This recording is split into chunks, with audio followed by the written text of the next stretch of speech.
Lukas 9 ayat 1-36. Yesus mengutus ke-12 murid.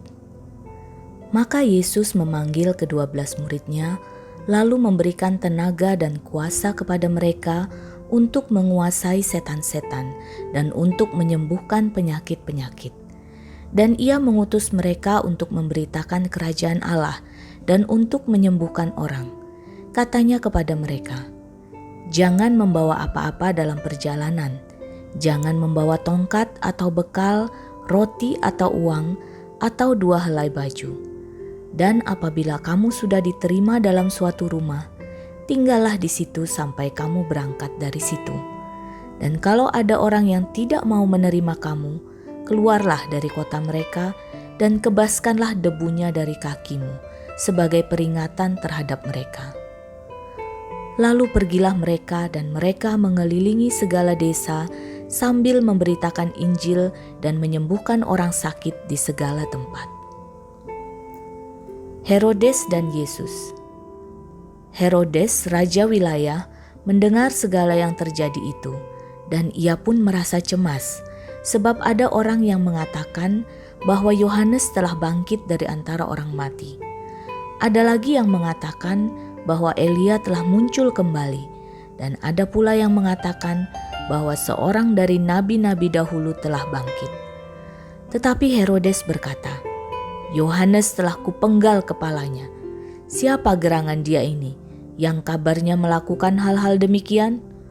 Lalu ia berusaha supaya dapat bertemu dengan Yesus. Yesus memberi makan 5.000 orang. Sekembalinya rasul-rasul itu menceritakan kepada Yesus apa yang telah mereka kerjakan.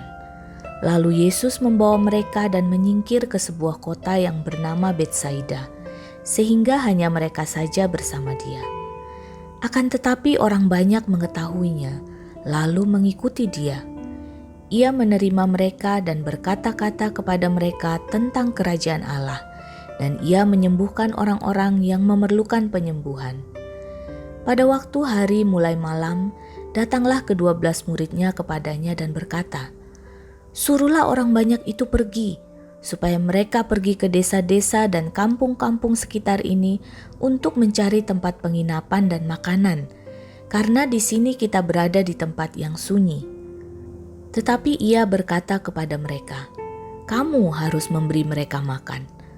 Mereka menjawab, "Yang ada pada kami tidak lebih daripada 5 roti dan 2 ikan, kecuali kalau kami pergi membeli makanan untuk semua orang banyak ini.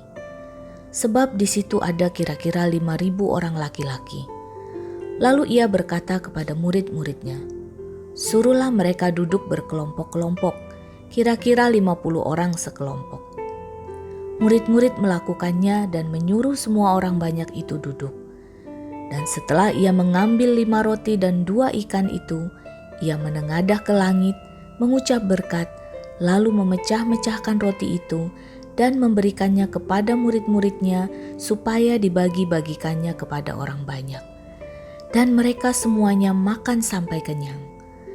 Kemudian dikumpulkan potongan-potongan roti yang sisa sebanyak 12 bakul. Pengakuan Petrus. Pada suatu kali ketika Yesus berdoa seorang diri, datanglah murid-muridnya kepadanya. Lalu ia bertanya kepada mereka, "Kata orang banyak, siapakah aku ini?" Jawab mereka, "Yohanes Pembaptis. Ada juga yang mengatakan Elia. Ada pula yang mengatakan bahwa seorang dari nabi-nabi dahulu telah bangkit." Yesus bertanya kepada mereka, "Menurut kamu, siapakah aku ini?" Jawab Petrus, "Mesias dari Allah."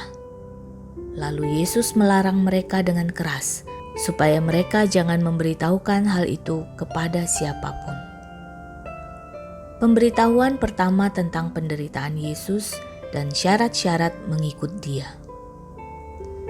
Dan Yesus berkata, "Anak manusia harus menanggung banyak penderitaan dan ditolak oleh tua-tua, imam-imam kepala, dan ahli-ahli Taurat, lalu dibunuh dan dibangkitkan pada hari ketiga." Katanya kepada mereka semua, Setiap orang yang mau mengikut aku, ia harus menyangkal dirinya, memikul salibnya setiap hari, dan mengikut aku. Karena barang siapa mau menyelamatkan nyawanya, ia akan kehilangan nyawanya. Tetapi barang siapa kehilangan nyawanya karena aku, ia akan menyelamatkannya. Apa gunanya seorang memperoleh seluruh dunia, tetapi ia membinasakan atau merugikan dirinya sendiri? Sebab barang siapa malu karena aku dan karena perkataanku, Anak Manusia juga akan malu karena orang itu, apabila ia datang kelak dalam kemuliaannya dan dalam kemuliaan Bapa dan malaikat-malaikat kudus. Aku berkata kepadamu, sesungguhnya di antara orang yang hadir di sini ada yang tidak akan mati sebelum mereka melihat kerajaan Allah. Yesus dimuliakan di atas gunung. Kira-kira 8 hari sesudah segala pengajaran itu, Yesus membawa Petrus, Yohanes, dan Yakobus, lalu naik ke atas gunung untuk berdoa. Ketika ia sedang berdoa, rupa wajahnya berubah, dan pakaiannya menjadi putih berkilau-kilauan. Dan tampaklah 2 orang berbicara dengan dia, yaitu Musa dan Elia.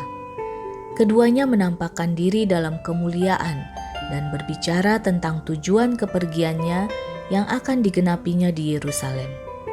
Sementara itu Petrus dan teman-temannya telah tertidur, dan ketika mereka terbangun, mereka melihat Yesus dalam kemuliaannya dan kedua orang yang berdiri di dekatnya itu. Dan ketika kedua orang itu hendak meninggalkan Yesus, Petrus berkata kepadanya, "Guru, betapa bahagianya kami berada di tempat ini. Baiklah kami dirikan sekarang 3 kemah, 1 untuk engkau, 1 untuk Musa, dan 1 untuk Elia." Tetapi Petrus tidak tahu apa yang dikatakannya itu. Sementara ia berkata demikian, datanglah awan menaungi mereka. Dan ketika mereka masuk ke dalam awan itu, takutlah mereka. Maka terdengarlah suara dari dalam awan itu yang berkata, "Inilah anakku yang kupilih, dengarkanlah dia." Ketika suara itu terdengar, nampaklah Yesus tinggal seorang diri, dan murid-murid itu merahasiakannya. Dan pada masa itu, mereka tidak menceritakan kepada siapapun apa yang telah mereka lihat itu.